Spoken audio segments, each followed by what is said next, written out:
welcome to another edition of the Energy Week podcast. Ryan Ray, alongside the one and only Dr. Energy herself, Ellen Wald. Ellen, how's it going? Everything is fantastic, mostly because I've been excused from jury duty. There you go. So we're all happy about that. No jury duty. We will, while I'm thinking about it, we will not be here next week, though. We will be excusing ourselves for vacation for Memorial Day. So we will, mainly because Nate's taking off and he edits the podcast. So if you're mad that you don't have Energy Week podcast content next week, you can blame Nate Hansen, the producer, for that. But we'll be back June 3rd, right? Yeah, June 3rd. 2nd? Yep, One of those days. Yeah. We'll be back June 3rd for our regularly scheduled program. Okay, Ellen, let's get into it. Several things, so no guests, just us two today. A lot to talk about and a lot of right-wing propaganda to discuss. So this is from Platts. Saudi energy minister suspects Iran exports more than market believes. I think we've hit on that a time or two on this show. Yeah, I thought this was a really interesting. So I thought this was actually the most interesting thing to come out of the JMMC meeting in Jeddah. It was over the JMMC meeting was over the weekend. That's the Joint Ministerial Monitoring Committee, for those who aren't up on all of their OPEC abbreviation lingo, which is basically where some of the ministers who are on this committee from OPEC and OPEC Plus get together and they talk about how well they're doing in terms of compliance. And so this meeting was held in Jeddah, in Saudi Arabia. It also happens to be Ramadan. So some of the reporters face some interesting issues there, I think, in terms of getting food. And like, it's also really, really, really hot. Like, we're having a heat wave in Jacksonville where temperatures are hitting like 90 to 93 every day. It's like 106 there. So I really shouldn't complain. It's also really humid in Jeddah because it's right on the water. But that aside, so the meeting wasn't so interesting because we all know that Saudi Arabia has increased production a little bit, Russia's production's down a little bit. You know, it's all the same. We all know how these countries are producing. What was really interesting was that the Saudi oil minister, and I actually did a little bit of digging to see where this comment came from, because it didn't seem like something that he would just like offer in his remarks. And actually one of the producers, I think for Bloomberg, Anne-Marie someone, I can't remember her last name, I'm sorry, but anyway, apparently she asked about this.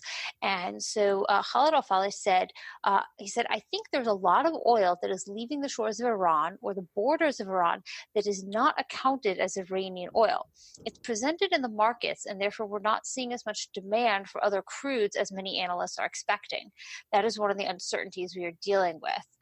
He says no one knows what Iran's really producing and exporting. It's highly speculative. Now, I'd say probably our friends at Taker Trackers would say, no, we really do know how much they're producing. They can't hide from our satellites. And so maybe Falih is talking about this Chinese tanker that everyone saw just loading up full of Iranian oil. And I don't know if it's actually left yet, but it's loaded up. In contravention to sanctions, or if he thinks there's just more out there that's getting through. Maybe it's being passed off as Iraqi oil or some other oil or something like that. But it certainly is a dig at the Trump administration saying, like, look, you're not enforcing these sanctions as well as you should be, perhaps. Or maybe he's saying, hey, we're not seeing that demand, and this is another excuse for why we're not going to raise production. But I did think it was a very frank answer for a question that he probably maybe didn't want to address. So I definitely thought it was the most interesting thing to come out, or one of the two most interesting things to come out of that meeting. Yeah, that's how I took it too, was a dig of the Trump administration saying, hey, you know, you talk this big game, you always threatening this, doing this, and you guys, you know, you don't know how much oil is coming out. Now, obviously, you know, when you deal with a normal person, you know, they might have to respond carefully. Trump's, you know, he's likely to come out and say, I know precisely how much is coming out, even though he wouldn't. But I did think it's interesting. Now, also, being that the Iranian officials did not attend the meeting, what do we take from that? Is that normal? Is that something more to it, or what was your thought on that? So apparently, so Iran, I think, used to be on the monitoring committee, and then at the last OPEC meeting, they replaced Iran with, I think, maybe Venezuela or one of the Okay. other countries. So it's not, it's the only reason that Iran might have attended. I think there was one time they attended in the past because they were like called, like being called to principal's office. They're like, Iran, come explain to us why you haven't cut production. That was before the sanctions, though. It's also possibly a way, I was thinking, to kind of suffuse potential tension between Iran and Saudi Arabia that could come up at the next OPEC meeting. One of the other analysts that I know, she remarked that like Iran could potentially be, I think the term she used was a flamethrower at the next OPEC meeting. And I was wondering if maybe this is kind of Al-Falih's way of saying, look, we don't, maybe they are exporting more oil. I think they are exporting more oil, and we just aren't, we're not seeing it. And maybe that's kind of a way of saying, like, to Iran, chill, don't make a big deal about it. Right. One of the quotes here, it's not a quote, I guess it's a summary of a quote. He says that this is from the Platts piece. Falih, however, said he sees the market in no danger of a near-term supply squeeze with oil inventories robust. In fact, he advocated for the 24-country OPEC non-OPEC coalition to maintain its oil cuts into the second half of the year to tackle what he considered an excess barrels sitting in storage, despite pressure from the U.S. to fill any supply gap from sanctions on Iran's oil exports. Surprising for him to say that, or kind of falling in line with what he's been saying here recently? Yeah, well, we've definitely been seeing signs that OPEC is going to support a rollover of the production cut agreement. Although, someone else called it something else, not a production cut, I think a production reduction agreement, maybe, or something like that. It was a much better term, and I like that better. Now, of course, I can't remember what it was. I'll have to look it up, because it's not really a reduction or a cut. It's more like restraint, production restraint agreement. I think that that's a much better term than cut, because no one's really cutting anymore. They're just holding back. I do think there are signs that to support this. Al-Falih has really been laying the groundwork to support this. Russia was really the one that was saying, hey, we're ready to, to open the taps and really produce a lot. Of course, Russia hadn't really cut anything until they had that problem with contaminated oil, and now they're actually far down. So they've been forced to cut, they're involuntary cuts, but still they've been forced to cut finally. And so Russia may not now be as kind of gung-ho on increasing production, particularly since we haven't seen prices rise quite as much as maybe they would have hoped due to the Iran sanctions. And whether this is because it hasn't really hit the market yet, or because people think that the Saudis are going to produce a lot more. The Saudis are increasing production, but they're not increasing their exports. So that production is going into domestic use for the summer because, as I said, it's hot as hell over there. And they still put like 40% of their electricity is still direct crude burn. So it's going to be interesting. I think that they're definitely leaning towards a rollover. There was actually some talk that Russia was proposing to kind of cut the reduction amount or whatever. So essentially like a small increase. But then Al-Falih said that wasn't true. And it's hard to tell like what's true and what's not, or what they kind of throw over to see how the market reacts. But it does seem like they are going for a rollover of the same agreement, and that Russia's not really putting up much resistance to this. And so that could definitely lead to tighter prices, assuming that Iran isn't actually exporting that much. I mean, look, I'm sure Iran is smuggling out some oil. In fact, here's an example. Okay, so of course on Twitter, this guy on Twitter who's he's constantly saying there's a lot more smuggling going on than you think. They smuggle it out in little boats. They smuggle it over the border. There's just a lot more smuggling. And he showed this example of this like caravan of motorcycles going over the border from Iran to Pakistan with oil. And you think about it, okay, it's a big caravan. That's, decent sized smuggling operation. But here's the thing. how much oil, crude oil, or even gasoline can you take, can you smuggle on a motorcycle? Like, Right. okay, there's 42 gallons of oil in a barrel. Hmm. Plus, like, you're really not going to smuggle that much more than gasoline that you're wasting on the trip. So I really think that these things are insignificant. These small level, like low level smuggling operations, they're insignificant and they're not bringing in the kind of money that Iran needs. Now, if Iran's able to get out like 1 million barrels a day, despite the sanctions, that's something that would affect the market. But Right. like low level stuff like that, I really don't. It's not significant. It's not significant enough that anybody even cares.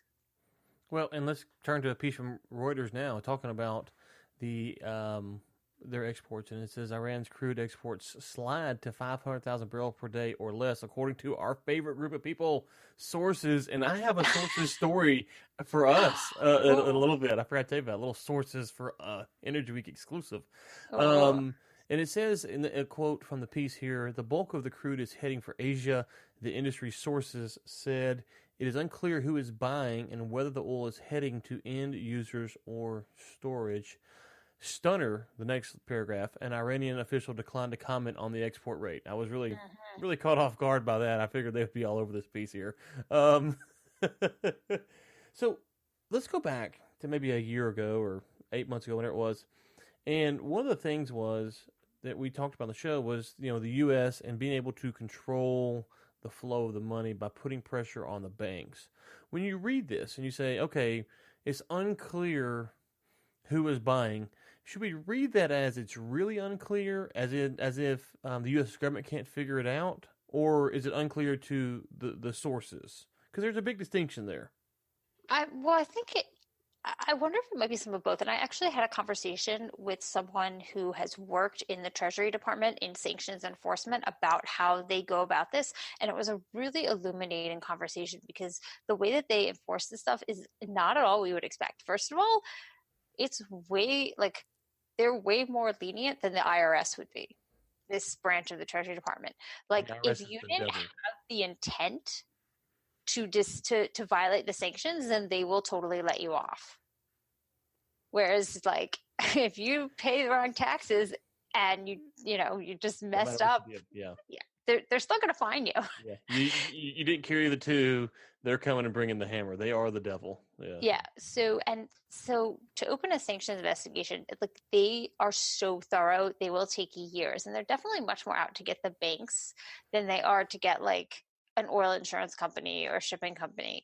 So, like, say someone saw this tanker, and you can apparently go on to the Treasury Department, the people who do to that department, and you can just like say, I think these people are violating sanctions, like not like an anonymous tip, but you could just Right. like submit a tip and they will investigate it.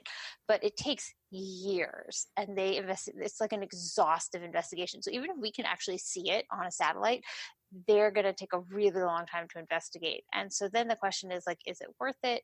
Is it is it worth it to make a big deal? Because sometimes they'll take it to like the news and they'll make a really big deal out of catching these people. Or sometimes they'll just say like, well, we guess you didn't really know, or like you didn't know about the sanctions or the people who ordered you to do it, and so we're going to find them and not you. And it's not like what you would think. So like the Chinese could be doing this for like 6 months, and it might take that long for the Treasury to actually like close on an investigation. That's fascinating. That yeah, that's that. Yeah, I've wondered how they kind of how they handle all that. So just from the standpoint, but okay. So with that being said, just from the standpoint of the um the exports here, one of the things that they're talking about, they end the piece by saying Iran has plenty of stored oil and condensate in China, so we don't expect a significant shipment of oil in the month of May. Yeah, we saw this. Okay, so Right. we saw them exporting all this stuff to this port in like Dalian, I think it is. Mm-hmm. And China has only, so apparently they export all this stuff there, but it didn't clear customs, which means that technically it doesn't belong to China yet. So it's not counted in the exports. It's just sitting in the storage facility, and there's like tens of millions of barrels of oil there. So so China could access it. It would come. We'd see it. Like you'd Right. see that oil moving. So there's no, they can't hide taking that oil out. But they can take it, and I assume that China will want that oil because like they already, I guess, paid for it to be shipped there. All they have to do is it's just got to clear customs. So and there's a lot of oil there. So I'm assuming that they're going to draw down on that oil. Okay, up next. Now, this is from CNN by an author named Alan Dodds Frank. And when you hear, is that the same person who passed the Dodd-Frank bill? I don't know. It's I don't. Or are they related to both those congressmen or senators or whoever it was? Anyways, who gets Venezuela's oil?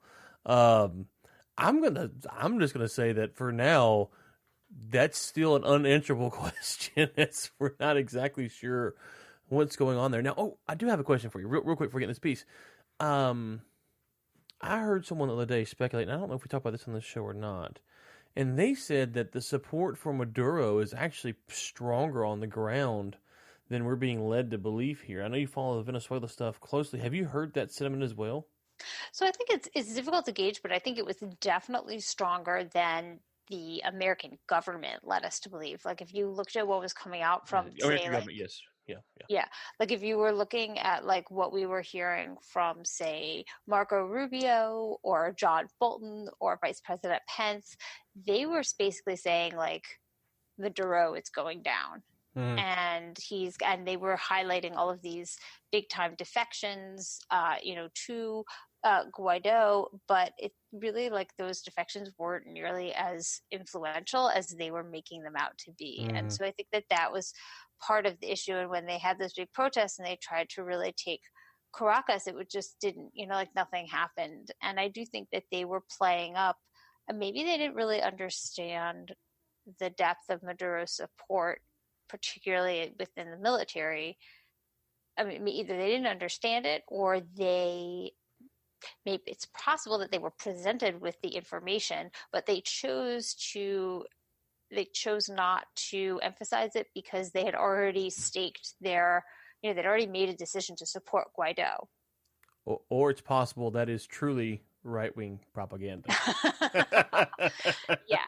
And I mean, and people also who, I think there are certain media presenters who became very involved or very kind of very supported the Guaido movement a lot and were very into this, and may have also helped promote this image that Guaido had a real shot at actually getting Maduro to leave. Right.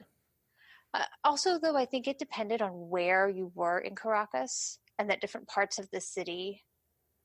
And so perhaps we were seeing a lot of scenes from the parts of Caracas where Guaido has more support, and we were just not being shown parts of Caracas that were supporting Maduro. Well, yeah, we'll get back to the oil reserve thing. I heard someone talk about it, and they said that, a couple things. One, that the support for Maduro was stronger than we were at least being led to believe or reading into it. And two, that the threat of U.S. action has actually strengthened his position, because the threat of a foreign invader, the devil you know versus the devil you don't know type deal. So I thought that was an interesting observation. But it does not answer our question, which is who gets Venezuelan oil. I know ConocoPhillips is still waiting on their big payday. They're still owed like $5 billion from them. When you look at Venezuela, you have to remember, and the article points this out, that China and Russia are the ones who really hold a lot of keys to the kingdom here. And, U.S. in a trade war with China. We've got the Russia deal going on with, Trump's. I feel like he's probably been pretty strong on them, generally speaking. But you got Trump, Russia, who's never been a true ally of the U.S. So where does this shake out with the oil? Because China and Russia both love themselves some oil too.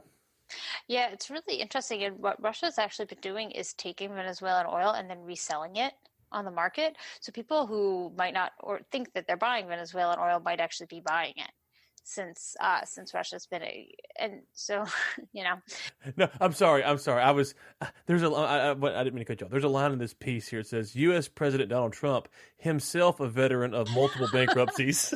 points to Russia and China as significant contributors to Venezuela's financial let's just say debacle. for the record that like personal bankruptcy is not at all the same as a country going bankrupt. I know, but just just call him a veteran of multiple bankruptcies. Hey, we have bankruptcy laws in the U.S. for a reason, and like it's just so funny.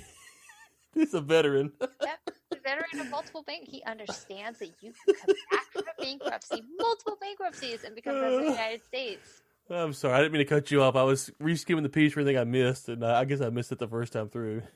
Yeah, so it's an interesting issue of like who's going to get this oil, because like it says Venezuela, they don't even know how much money Venezuela owes these people. Venezuela could owe China more than $55 billion, and Russia at least $17 billion is the estimate of a former Venezuelan bank analyst. So, I mean, they've been so that was the issue. So, and I think we maybe covered this when they started the sanctions, which was, so Venezuela is basically producing oil and owes it to China and Russia as debt payment. So essentially their only source of cash was coming from their sales to the US. And so then the US cut that off. So then the issue is, how is Maduro going to get dollars and money? And apparently what it seems like he's been doing is selling gold, which apparently the U.S. thought they were going to prevent him from selling, but apparently they haven't been able to prevent that because he like airlifted his gold to like China or Russia or somewhere, and they've turned it into money. So he's selling their gold reserves for money. Meanwhile, the Venezuelan people are still starving and they have no fuel, and electricity is unclear. So clearly he's selling that gold and using it for his own people. But so the issue that I thought was interesting here was when they talk about Citgo, because so it says PDVSA was raising dollars for Venezuela by selling 500,000 barrels of oils a day to Citgo, which is headquartered in Houston, Texas. He adds is incorporated in Delaware, which is kind of unnecessary to say because anyone who incorporates a company knows that most of these kind of companies are incorporated in Delaware. I mean, Aramco was incorporated in Delaware before it became a Saudi company. But anyway, but Citgo is a really interesting issue because there's actually litigation going on right now about who owns Citgo or who has the right to basically like control Citgo, because Guaido has asserted that he does. He actually appointed a new board. And so you'd think that the U.S. would recognize that because the government is recognizing Guaido as the legitimate government of Venezuela. But apparently it's an issue that's actually being litigated in the courts as we speak. And I am not enough of a legal expert to really be able to explain it more than that right now. But if our listeners are interested, I will do some research and we can talk about that more next week. Yep. And it says that towards the end of the piece here, it says the Russians and Chinese are basically keeping the Maduro regime alive. The opposition also understands they want to honor financial obligations with any creditor. And we've talked about that in the past, that, you know, if you have regime change and let's just say for sake of argumentation that the regime is favorable to the U.S. might go in there and say, well, you really don't owe the Russians and Chinese any money. Your debt to society's been paid since you guys did the quote-unquote right thing. So that is a big thing, and I wonder, as we look at some of these more global issues with Trump dealing with the Chinese, how much of these type of things are in the back of their mind, because if they're owed $60 billion, there's probably some assurances that the Chinese are wanting that, hey, you guys aren't going to come in here and overthrow this regime, and then next thing we know, we've lost $60 billion, and we got a trade deal that we didn't necessarily, we weren't looking for. Yeah, I mean, that's a huge issue. Like, not to like give a little history lesson here, but so at the end of World War I, with the Russian Revolution, and the Bolsheviks took control of Russia, and they basically just said, we're not going to pay any of the debt that the Tsarist government had accumulated during World War I. They're like, and the Tsarist government had sold a lot of bonds and stuff and owed a lot of money to all these other powers. And they were like, sorry, we're not going to pay. And it was, I mean, that's a big deal. There's nothing anyone could do about it other than like invade Russia, and right. They don't want to invade Russia, like ever. So, I mean, the Germans got pretty far and the Nazis got pretty far, but the problem is like you invade like half of Russia and then there's a whole other half. I think it's more than half. Yeah, a whole other 2/3. Yeah. So there's precedent for countries where there's some sort of revolution not repaying the debt. So say Guaido actually does succeed in taking control of Venezuela. What does it do? Does it say to China and Russia, I'm sorry, it's a new government, I'm not honoring these debt repayments, we're starting fresh, and like you can come and negotiate a new deal with us? Or does it try to honor its repayments? Because otherwise, if it doesn't honor its the previous government's debts, then like its credit rating could go down. I mean, Right. it's a big issue, and I mean, I think that the best solution would be to have some sort of debt renegotiation by which they pay something, but maybe not nearly as much as they'd originally had. That way, Venezuela can actually have some resources to rebuild and is not paying all its oil to China and Russia. Okay, so before we go to a piece from someone who's super smart and a senior contributor to Forbes, we will talk about our sources. So I was in Denver. Was that last week? Yeah, last week, yeah. And I was having dinner with someone, and they asked me not to say their name because they work for an oil and gas company and they could get in trouble. Anyways, and so we're talking about some of the stuff, and IMO 2020 came up. And so I was like, well, you should go here. This gentleman's opinion was IMO 2020. You can't really know what's going on. There's too many complicated factors. I said, well, you should go hear our discussion on IMO 2020 on Drilling Info. Now, this person's position inside this company would give them a unique insight to IMO 2020. We'll just put it like that. So I go back to my hotel. I leave his house at like 11:30, 11:45. I'm laying in bed. It's like 12:30. My phone starts ringing. And it's him calling me. I'm like, oh man, I must have left something at his house. And I answered, he's like, oh my God, this is the best discussion on IMO 2020 I've heard yet. And I was like, well, I mean, what'd you expect? I mean, but no. That's awesome. So at like 12:30 at night, for 10 minutes, we talked about IMO 2020. Anyway, so if you missed our IMO 2020 from a quote-unquote source, it is one of the better discussions that you need to hear. That's a few episodes back. Maybe Nate, if he's kind enough, will link to that in the show notes. So anyways, I meant to tell you that, but I forgot. And so there it is. There's our sources for the day. Now, let's get back to our normal scheduled programming. Ellen Wald in Forbes, Volkswagen's new battery plant could be a game changer in electric vehicle strategy. Ellen, Volkswagen, they got in trouble a few years back with the government for not following certain laws around, I think it was their diesel motors. So now they're making headlines with the electric vehicle strategy. What is the strategy and how could it change things? Well, I think that, first of all, this is maybe a little bit of a kind of result of part of this diesel scandal, because they're basically saying, like, yeah, we know we screwed up, and so we're going to build a big factory to make batteries in your country, in Germany. So here's what I thought was interesting. So Tesla gets its batteries from Panasonic. We know this. They contract with the Panasonic factory to get their batteries. So do a lot of other electric car makers. Like, they're all getting the same batteries. And basically, I would say the engineering of the actual car and the car design and how it feels, like, all that's great. And, not to say like anyone can do it. Maybe Tesla does it best or whatever. So people really seem to like the interiors of it. But the issue here with electric cars and electric car adoption is not what the car feels like and what the car drives like. It's the battery, plain and simple. And if you can build a better battery that lasts longer and holds a longer charge, then more people will be inclined to switch over to electric vehicles. Because I would say that the main issue, at least that I hear from a lot of people, is range anxiety. They don't, and the amount of time it takes to charge the battery. So part of the issue is we need more innovation when it comes to batteries. Now, people probably know, I'm really not, like, I don't think that electric cars are so great, and a lot of it has to do with this issue of range.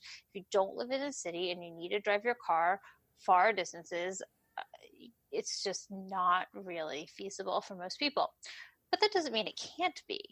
And the more people who are working on batteries or building different kinds of batteries, the more opportunity there's going to be for innovation. And so the way I see it is, if Volkswagen is going to build its own plant and not rely on exactly the same batteries that Tesla's using or that someone else is using, then there's more potential for innovation here. And so that's why I thought it had the potential to be a game changer, and that if as more companies, more traditional car companies, if they're venturing into the electric car line and they are actually investing in innovation and technology and things like that, then there's more of a potential for for us all to benefit and get better batteries that we'd actually need to make electric car adoption more feasible. Yeah, you hit on two things there. The first thing I think is when we talk about energy policy or how to prepare the grid or stuff like that, and this electric cars falls in this. It seems like we always talk about like a one size fits all model. And with electric vehicles, there is a spot for them in the market. Where I live probably wouldn't be a good well, okay, where I live, if I didn't go to anywhere but town and back, it'd work. But I travel all over the state of Texas. I'm going to Midland, and I'm going to DFW, going to Houston, going down to Corpus Christi. So for me, it doesn't work, and that should be okay and acceptable. But like you're saying, if you lived in the Metroplex maybe, and you're driving just around Fort Worth, it might be a better fit for you. And I think we kind of lose. We talk about energy. We talk. Where does nuclear work best? Where does hydro work best? Where does these things work best? We try to lump it into one big lump sum. I think electric vehicles kind of has gotten put in that same category. Either you like them or you don't. And you're pointing out something very important. They have a spot. It's just not for most people who don't live in big cities, which is what it is. The other thing I think is important about this is that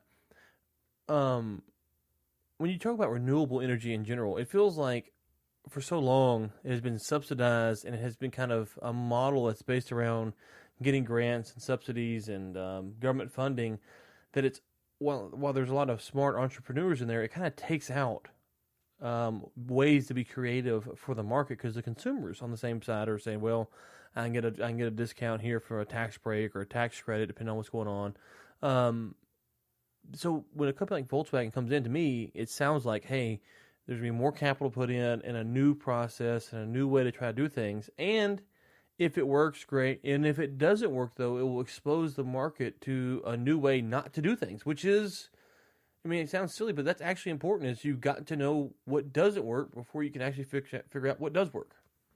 Yes, and I got a lot of hate on Twitter for this, although I would like to say I did not get nearly as much hate from the Tesla fan club for this piece as I did from the pro-Pahlavistic monarchists who, like, these are Iranians, mostly outside of Iran, who support the return of the Shah of Iran, but actually really they mean his son, because the Shah of Iran is dead, but his son is still in the US. And they were all like hating on me on Twitter on Thursday, on like Wednesday and Thursday. For putting the piece out about the batteries?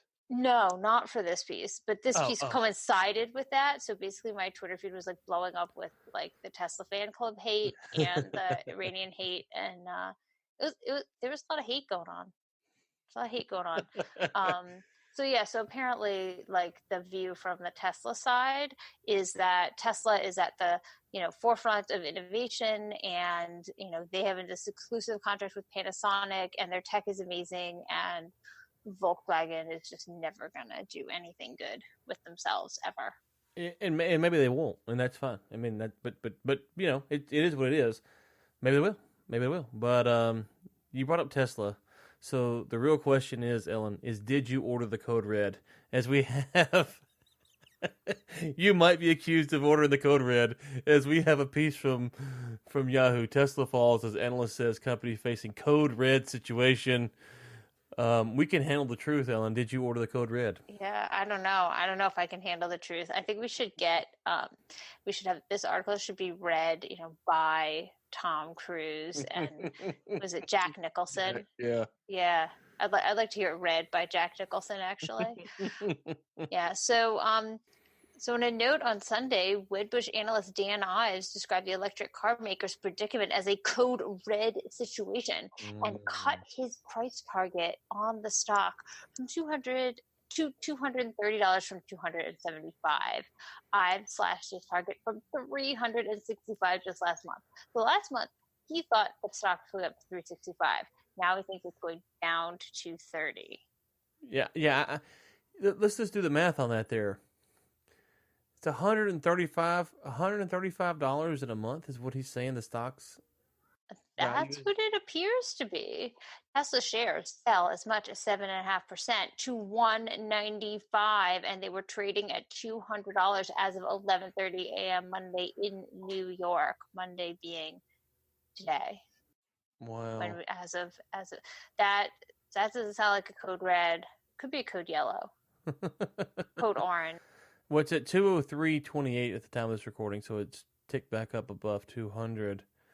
But well, as a result, Tesla Chief Executive Officer Elon Musk recently told employees in an email that he and Chief Financial Officer Zachary Kirkhorn will personally scrutinize expenditures. I'm not sure if that's a good thing. I heard it this weekend. Someone saying, you can't doubt Elon Musk, and he figures everything out, and he's so smart. And I'm not saying the guy's an idiot, but are we? I mean, is this the beginning of the end, or can Elon pull the rabbit out of the hat again? Let's just remember that their stock is still at $200. I mean, no. Right. Like, I mean, this is just like for everyone who thinks the stock is always going to go up and up and up and up. Well, guess what? It's not, because what goes up must come down at some point. The guy went on TV and said, with a code red situation at Tesla, Musk and company are expanding into, okay, this is actually an interesting point versus the last thing in the article.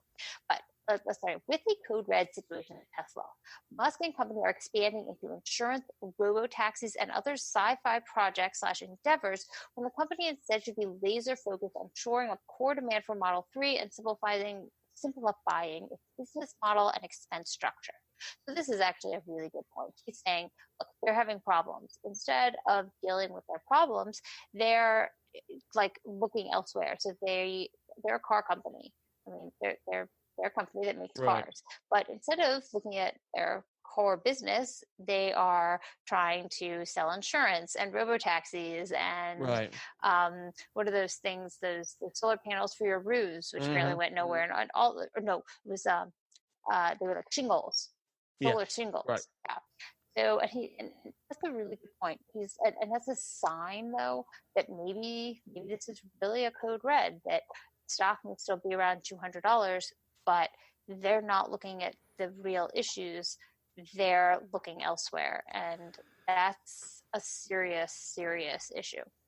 Well, the only thing I'd say is we've read pieces where Elon has said he's sleeping on the floor, he's not leaving the factory to figure out the actual main issues, and maybe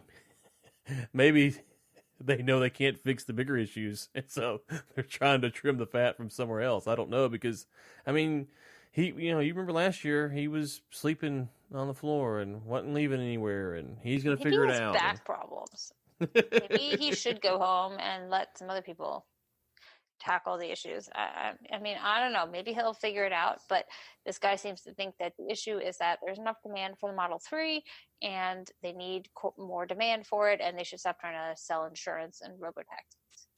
So looking at the stock prices here, it looks like, just kind of skimming it, December of 2016 was the last time it was this low. So 2.5 years almost back.